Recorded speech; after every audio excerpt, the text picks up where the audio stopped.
Hello all welcome to నమస్తే వాడు. ఇవాళ day 1 trip to Peru. I landed in Colombia. మధ్యలో హాల్ట్ ఉందనమాట. సో కొలంబియాలో దిగి కాఫీ తాగి ఫ్రెష్ అయ్యి కొంచెం అలాగా పెరు నెక్స్ట్ స్టాప్ 1.5 అవర్లో నెక్స్ట్ పెరు అనమాట. సో మీకు కనిపిస్తుంది కదా, పావుల్లా ఉంది కదా కిందన, ఆకాశం కిందన. సో అది వచ్చేసి అమెజాన్ ఫారెస్ట్ అనమాట. చాలా పెద్దది Amazon forest, Amazon river. Almost ఇక్కడున్న అమెరికాకి మొత్తం, అమెరికన్ కాంటినెంట్ మొత్తానికి దీనివల్లే ఆక్సిజన్ అన్నది వస్తుంది. అంత పెద్దదన్నమాట అమెజాన్ అడవులు అన్నవి. మనకు తెలిసిందే వరల్డ్లోనే బిగ్గెస్ట్ ఫారెస్ట్ అంటే అమెజాన్ ఫారెస్టే. సో ఇలా మాకు లక్కీగా కనిపించింది. మేము ప్లాన్ చేసుకోలేదు వెళ్దామని. బట్ ఎందుకంటే బికాజ్ అమెజాన్ ఫారెస్ట్ చూడాలంటే అదొక 1 వీక్ పడుతుంది. సో మేము పెరు ట్రిప్పే 1 వీక్ వేసుకున్నాము. సో ఇది నెక్స్ట్ టైం చూద్దాంలే అనుకున్న టైంకి మాకు ఫ్లైట్ నుంచి వ్యూ ఒకటి కనిపించింది.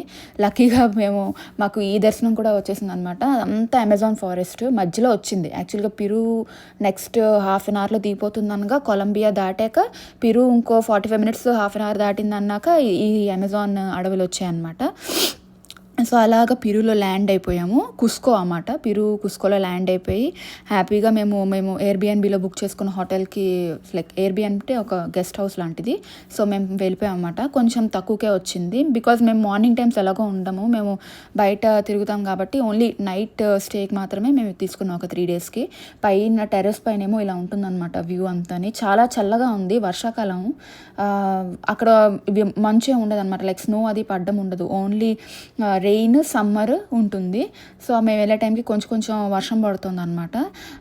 ఒక చిన్న బాత్రూమ్ ఇచ్చాడు, ఒక చిన్న రూమ్ ఇచ్చాడు. అండ్ దానికి ఎక్కడ ఫ్యాన్ కానీ ఏమీ లేదు, వామర్స్ కూడా లేవు. ఉన్న టెంపరేచర్స్తోనే మనం దుప్పటి కప్పు పడుకోవడం అలా చేసుకోవాలన్నమాట. అదొక్కటే నెగిటివ్. బట్ వ్యూ పరంగా, రూమ్ పరంగా, నీట్నెస్ పరంగా అంతా కూడా చాలా బాగుంది ఎయిర్బిఎన్బిలోని. ఇలా ఉంటుందన్నమాట వ్యూ అంతా. ఇది ఆల్మోస్ట్ సిటీ మధ్యలోనే వస్తుంది. ఎక్కడికి వెళ్ళాలన్నా కూడా దగ్గరే, లైక్ టౌన్, లైక్ సిటీ మధ్యలోకి వెళ్ళాలన్నా, మనకి ఏదైనా షాప్కి వెళ్ళాలన్నా ఈజీ అని అనమాట. సో మేము బయటకు వెళ్ళాము ఈవినింగ్ అయ్యేసరికి. ఒక మంచి స్పాట్ కనిపించింది, లైక్ యూరోపియన్ వైబ్స్తో ఉన్న స్పాట్ కనిపించింది. మరి ఫోటోలు దిగుదాం పదా అని ఇంకా వెంటనే ఫోటోలు దిగాం అన్నమాట. ఈ స్పాట్లో చూసారు కదా జనాలు ఎలా లైన్ కట్టుకొని కూర్చున్నారు. మనం ఎక్కడికి వెళ్ళినా కడుపు ఆకలి అనుకొని వస్తాడు కదా, అందుకని ఇంకా 2 ఐస్ క్రీమ్లు కొనేసి మొత్తం తినేసాను. బ్లూబెర్రీ ఒకటి, స్ట్రాబెర్రీ ఒకటి తీసుకున్నా.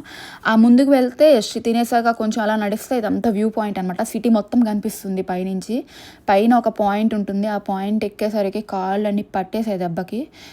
అక్కడి నుంచి వ్యూ అంతానమాట కనిపిస్తుంది. ఇలాగా కింద చర్చ్ ఉండి మొత్తం అనమాట. లైక్ బాగుంది కదా చూడ్డానికి. నాకు అయితే లేలడా గుర్తొచ్చింది. ఇది చర్చ్ అనమాట.